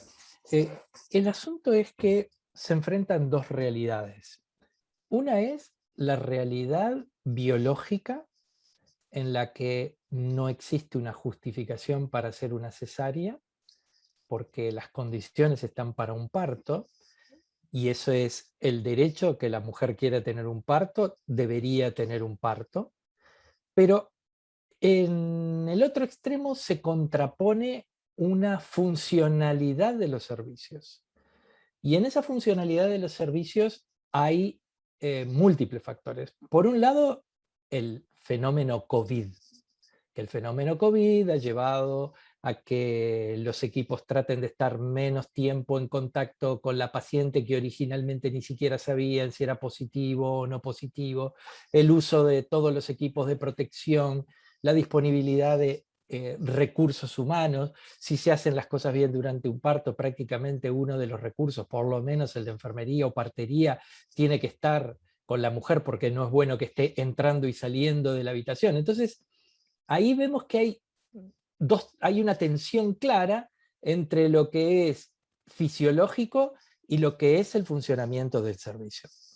Pero si miramos un poco más atrás del COVID, yo he vivido experiencias, y por ejemplo voy a contar la que nos pasó con nosotros no le decimos el contable de Santa Marta, en Colombia, uno de los departamentos con más cesáreas. Y se realizó antes de la era COVID una reunión precisamente para que el Ministerio de Salud de Colombia lo que intentó es que se redujera las cesáreas innecesarias. Y en esa reunión el contable lo que dijo es, mire, doctor, le decía a la persona del ministerio que estaba coordinando, nosotros obtenemos un buen resultado, generalmente no se nos mueren las mujeres por cesárea, y a mí hacer una cesárea me implica que yo en 20 minutos resuelvo ese caso, libero un obstetra, libero un anestesista, que de otra forma los tengo que tener durante mucho tiempo esperando para ver qué es lo que puede pasar. Entonces, ¿qué es lo que vemos detrás de eso? Detrás de eso lo que vemos es que hay un interés económico, en este caso en particular, que en esa maternidad de Santa Marta, en Colombia, lo que hacía era que las cesáreas se hicieran para perseguir un beneficio económico. Eso que se perseguía en la época prepandemia, también se sigue persiguiendo hoy.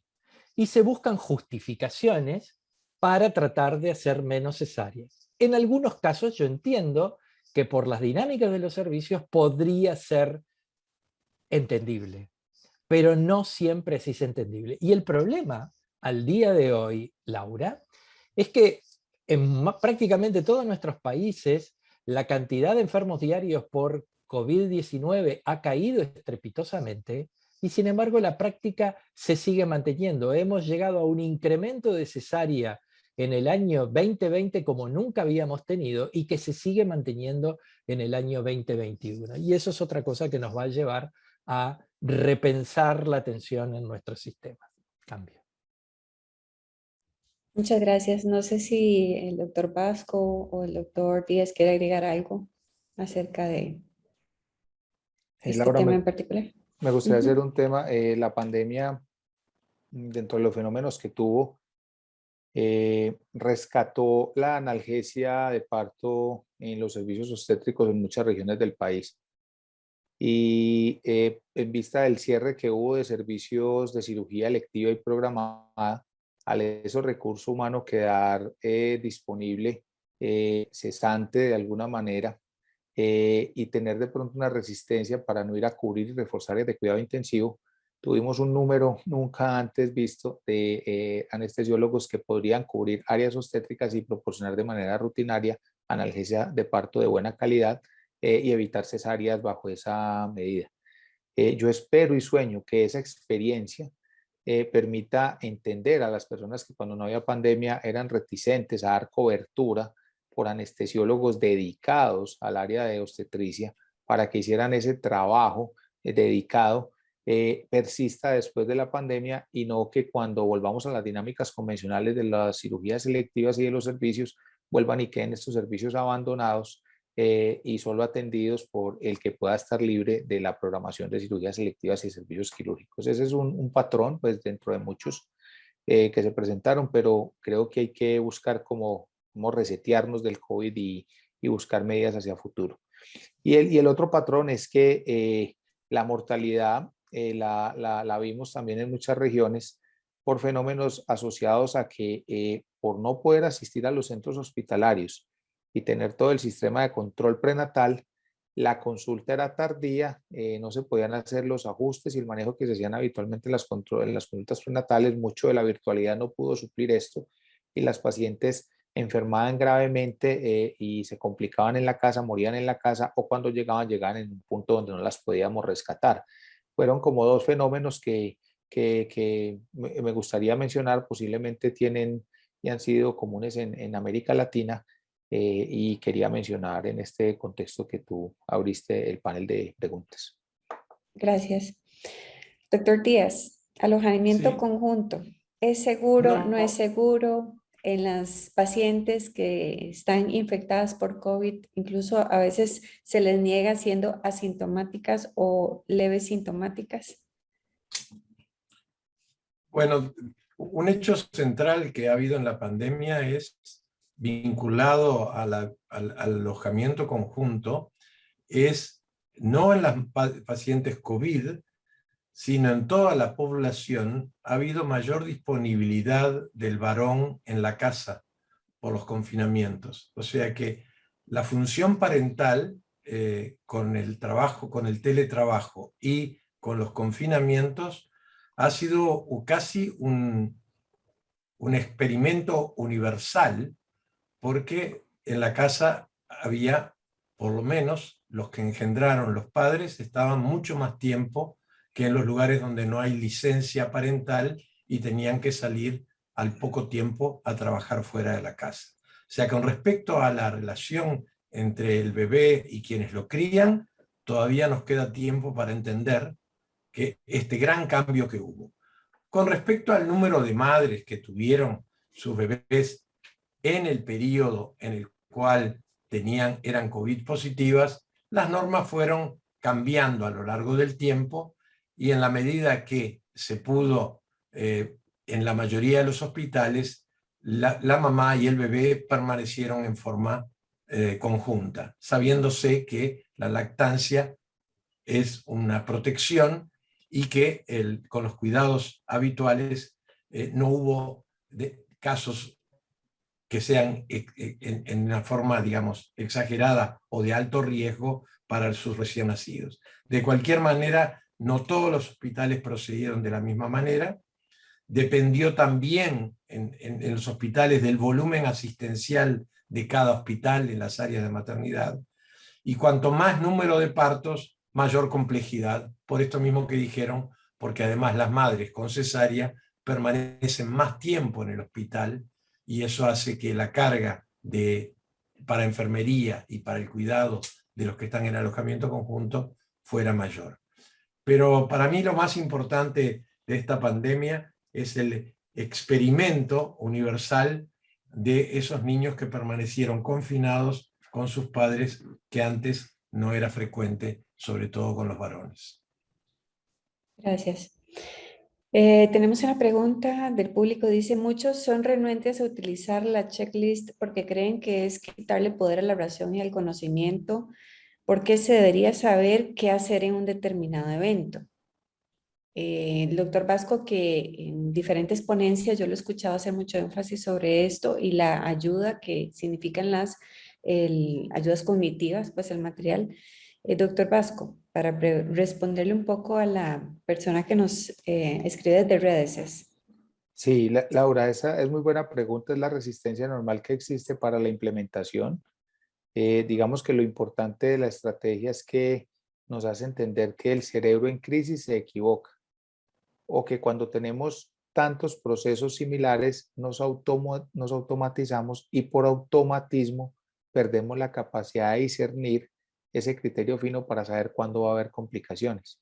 La tendencia ahora con listas de chequeo y grupos automatizados es que ponen el check en que no hay alergias, ponen el check que van a operar el hombro derecho, y con esa lista, con el check de que no hay alergias es el hombro derecho, le aplican el medicamento al que es alérgico y lo operan del lado que no es, porque es un proceso donde lo vemos es como por cumplir, no por herramienta de calidad y seguridad. Entonces, cuando uno aplica la guía con conciencia, entendiendo que es una herramienta que le va a ayudar a prestar el servicio con seguridad, uno ve el beneficio de esto. Y lo otro es que quita esa transversalidad, porque pues un colega piloto nos explicaba que la razón por la que se estrellan más aviones en Asia, uno siempre ve las noticias es por allá, es por la jerarquía que tienen los pilotos asiáticos, donde el capitán dice, él manda y el copiloto le dice y le avisa y le trata de avisar y él no hace caso y se chocan y se murieron todos. A nosotros nos está pasando lo mismo. ¿Por qué los pilotos hacen lista de chequeos y nosotros no? Pues porque si el piloto no la hace, también se mata y nosotros hasta que eso no nos afecta en una demanda severa o en un proceso médico legal, pensamos que no va a tener alta implicación. Entonces, la lista de chequeo transversaliza, acaba con esas jerarquías, da la oportunidad a que cualquier miembro del equipo pueda hacer y en la implementación basada en simulación, colocando casos clínicos, es que uno tiene la posibilidad de hacer esos escenarios para que la gente que tenga resistencia las pueda vencer. Entonces, ojo, hay que luchar contra la automatización de la implementación de listas de chequeo. Y como les digo, no es tener las listas, no están las ayudas cognitivas, son estrategias de implementación, donde la simulación, el juego de roles, los casos clínicos basados en problemas son fundamentales y lo podemos hacer con todo el grupo de trabajo. Doctor Vasco, en este mismo sentido, ¿cree usted que el temor a los señalamientos punitivos en el abordaje retrospectivo de los eventos adversos perioperatorios pesa en la lenta implementación de sistemas de reporte en Latinoamérica? Total. Nosotros, un colega anestesiólogo aquí, José Hugo, que acaba pues, de graduarse en doctorado en epidemiología, su trabajo doctoral fue sustentado en seguridad en áreas operatorias. Y uno de los elementos claves que encontró José Hugo fue que en las instituciones de alta complejidad que él utilizó para probar esta teoría, la mayoría de profesionales que están ahí siguen notando que el sistema es punitivo, pero también notan que cuando hay reporte de eventos adversos puede asociarse a debilidad o puede asociarse a que hay como falta de colegaje en tolerar un error. Hoy en todas las reuniones que hemos tenido, una reflexión de un colega mexicano nos decía, hay unas instituciones en México donde cuando hay un afectado, automáticamente se afecta a todo el grupo. Y la sanción que va para una persona afecta a todo el grupo. Entonces la gente no reporta porque saben que eso va a llevar a sanciones colectivas. Entonces sí, ahí persistimos en una cultura todavía muy punitiva, hay que trabajar en eso, yo creo que lo podemos lograr y ya se ha logrado en muchas instituciones, pero pues tenemos que aprender a desaprender y trascender al cambio. Gracias. Hay otra pregunta, dice, para el doctor Díaz. Buenas noches. ¿El pinzamiento del cordón umbilical 6 minutos aplica solo para los pretérminos? En mi hospital los obstetras esperan 1 minuto para todos. Bien. Sí, no es que aplique para los de pretérmino tienen un alumbramiento más largo. En realidad el desprendimiento placentario es más largo, porque eso así lo ha sido descrito. La adaptación del recién nacido en los primeros 2-3 minutos logra características muy especiales en el hematocrito y en la adaptación respiratoria, y seguir hasta los 5 o 6 minutos ha sido alguna experiencia en hospitales, fundamentalmente en Liverpool y en Holanda, en Países Bajos, que lo han hecho con niños de pretérmino. Las condiciones para hacerlo es que se tiene que tener previsto con el equipo todo lo que tiene que ver con el mantenimiento térmico, fundamentalmente, y las posibilidades que ya existen de que también la madre en una cesárea o en un parto pueda ver al niño y estar tranquila. Pero desde el punto de vista de la funcionalidad del cordón, mientras haya flujo venoso, la función está garantida y no hay nadie que ha dicho que extender ese tiempo cause algún efecto adverso. Pero, por supuesto, en la mayoría de los estudios se ha visto que progresivamente los obstetras y los pediatras van aceptando tiempos más largos. En este momento, yo creo que ese es uno de los elementos de más importancia, que es la confianza que tienen a la adaptación. Incluso hoy día se hacen medidas de reanimación con el cordón intacto y hay muchos estudios en este momento que están siendo desarrollados en que los tiempos son esos. El pretérmino puede perfectamente estar 3, 4, 5, 6 minutos hasta, como dicen los ingleses, que el cordón esté blanco. Esperar a que no haya circulación venosa.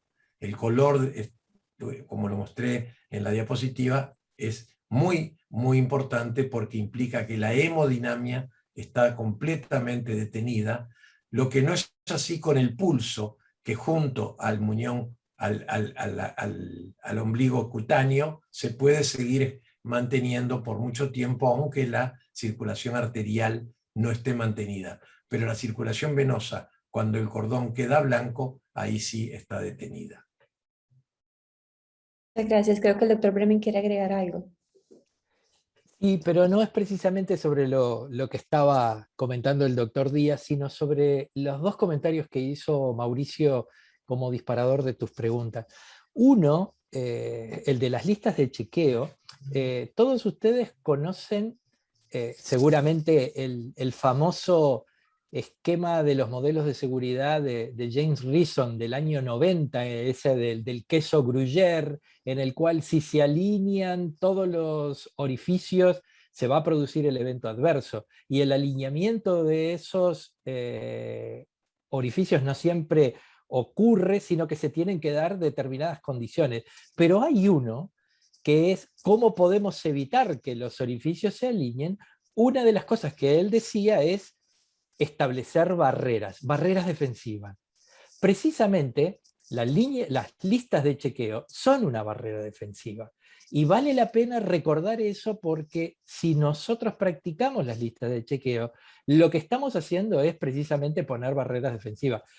Los anestesistas las conocen muy bien porque ustedes lograron los cambios de los conectores de oxígeno, nitrógeno, precisamente para evitar esos errores que se producían.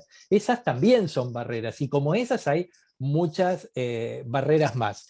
Después, lo otro que yo lo puse en mi lista y no me detuve al final en eso, y que va también disparado por tu pregunta, tiene que ver con la cultura de la culpa que existe en América Latina. En muchos lugares, Inglaterra, en el Reino Unido, muchas de estas, sobre todo algo puntual que tiene que ver con las auditorías, son anónimas. No se juzga a un individuo en particular. Esto quiere decir que los médicos o cualquier miembro del equipo de salud podemos haber cometido un error que nos haga responsables. Sí, es probable, pero eso generalmente se tiene que mantener en otros lados.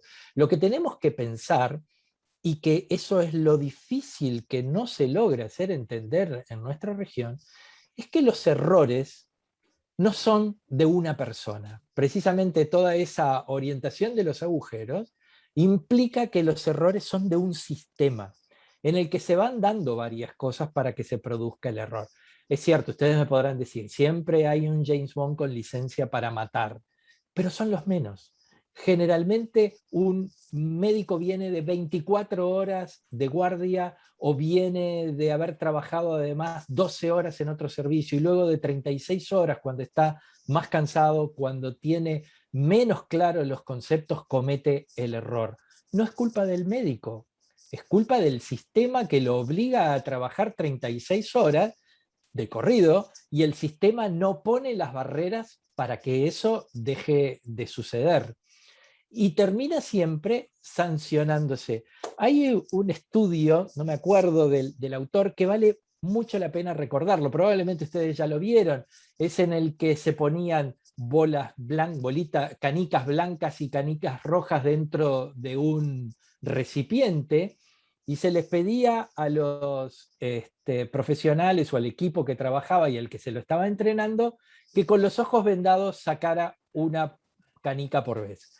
Si sacaban la canica blanca era un buen resultado, se lo felicitaba, y si se sacaba una canica roja se lo castigaba, se le hablaba mal, etcétera, etcétera. Como ustedes se darán cuenta, el problema de eso es la metodología que se utilizó. Todo el mundo en algún momento, aunque se sacaran todas las canicas blancas primero, a otros le iban a tocar en algún momento sacar las canicas rojas. Esto es lo mismo que pasa con los servicios. Siempre a alguno le va a tocar el evento adverso en la medida que el sistema no tome las protecciones debidas. Las políticas para el uso de los medicamentos, típico, y yo lo aprendí también, y no quiero abusar que está Mauricio Vasco, pero con él hicimos todo un esfuerzo y los anestesistas trataron de mostrar cómo tenemos que trabajar en los medicamentos LASA. Y trabajamos en los look alike, sound alike, especialmente los que se parecen, porque las ampollas, y lo hemos visto y hemos hecho alerta, de la bupivacaína con el ácido tranexámico. En prácticamente todos nuestros países las ampollas son similares. Y ahora conviven en los servicios de maternidad, como nunca lo convivieron, el ácido tranexámico con la bupivacaína, por ejemplo. Y entonces se quiere hacer una analgesia y se usa por error, porque las ampollas son similares y no se tuvieron los cuidados necesarios, se inyecta intratecal por accidente ácido tranexámico en lugar de bupivacaína. El resultado, como ustedes ya lo conocen, es catastrófico.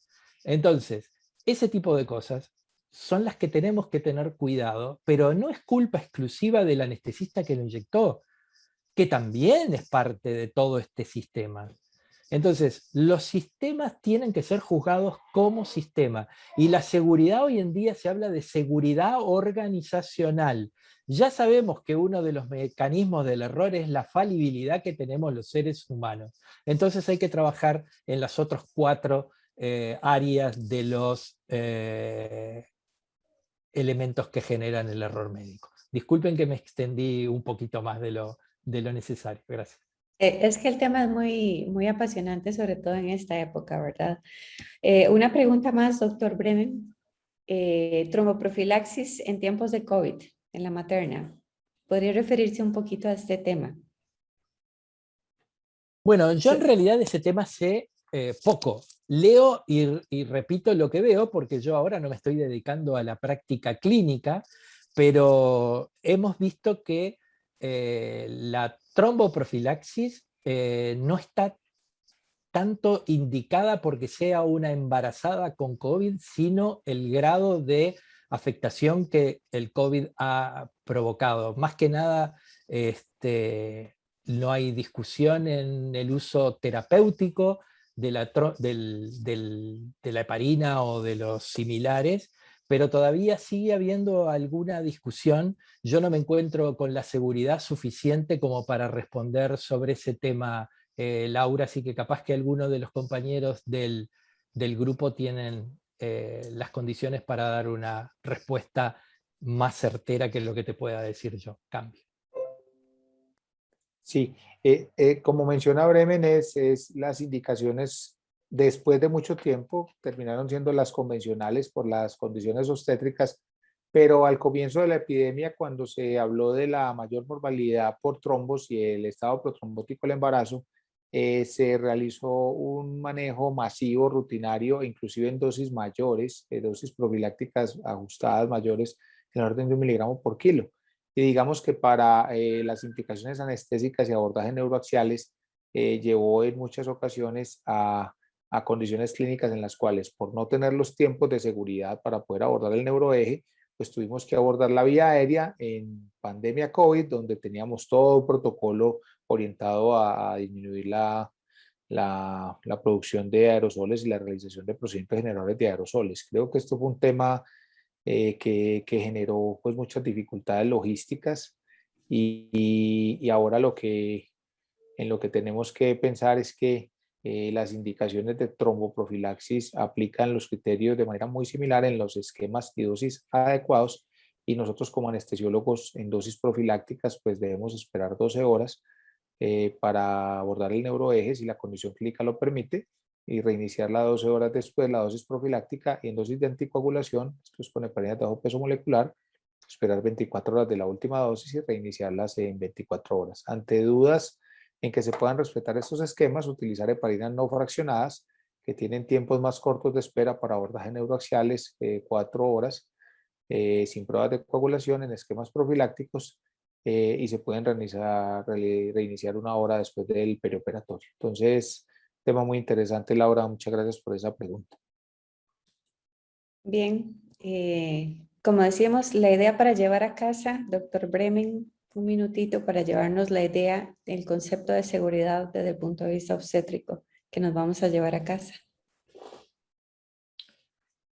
Creo que tal vez lo más significativo de cuando yo hablaba que no tenemos una cultura de la seguridad, el primer elemento que nos tenemos que llevar para casa es recordar que más allá de que queremos siempre generar un beneficio, nosotros tenemos una capacidad, una potencialidad de dañar al paciente por nuestros actos.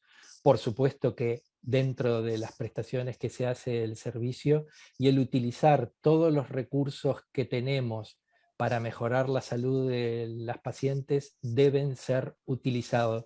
Justamente hoy en una reunión que estábamos de mañana, el vicepresidente del Instituto para la Mejora de la Salud de los Estados Unidos decía que la mejora de la seguridad del paciente se logra a nivel local. No importan las grandes políticas nacionales, las guías nacionales, sino que se hace individuo por individuo y servicio por servicio. En este sentido, cada uno de nosotros tendríamos que llevarnos para casa que somos capaces de mejorar la seguridad de los pacientes desde nuestros propios actos y tratando de promover que el servicio se involucre en un sistema de seguridad y mejora de la calidad de los pacientes. Muchas gracias, doctor José Luis. Para llevar para casa, ¿cómo no? El concepto central para llevar para casa en neonatología es jerarquizar socialmente, económicamente, la profesión de enfermería especializada en recién nacidos. Nuestra especialidad es una especialidad de cuidados continuos, 24 horas, aún de los niños sanos, pero para eso tienen a sus madres. Cuando están en el hospital es necesario tener altísima dedicación, porque el cuidado es más importante que el diagnóstico o que el tratamiento, porque diagnóstico y tratamiento dependen del cuidado continuo, y debe ser una profesión universitaria altamente jerarquizada. Muchas gracias, doctor Vasco. Eso da seguridad. Eso es la mayor seguridad. Sin duda. Laura, que hoy es el lanzamiento de esta campaña, y durante todo este año tenemos 5 objetivos para tratar de recuperar los indicadores que nos atrasaron en la región hasta 15 o 20 años en los indicadores de mortalidad. Entonces, tomémoslo hoy como un banderazo, como una patada de inicio, pero tenemos que continuar con estas medidas durante todo este año y para siempre, para volver a regresar a las cifras que estábamos teniendo en la región con todas las campañas que habíamos hecho gracias a las intervenciones de OPS CLAP.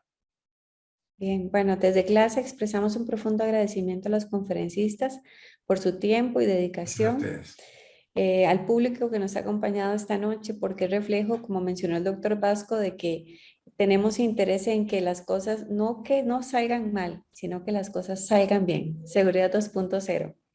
Pienso que ese es el mensaje, el eje principal de esta charla, y el trabajo conjunto, interdisciplinario, trabajo en equipo de buena comunicación. Agradezco nuevamente y espero que pasen una linda noche y esperamos volvernos a ver para trabajar en el campo, ¿verdad? Así Porque es. todos estamos apuntados en la misma, todos somos del mismo equipo. Muchísimas gracias. Chao, que estén bien. Gracias, Laura. Doctor José Luis, brevemente, un abrazo. Un abrazo. Muchas gracias. Gracias. Chao.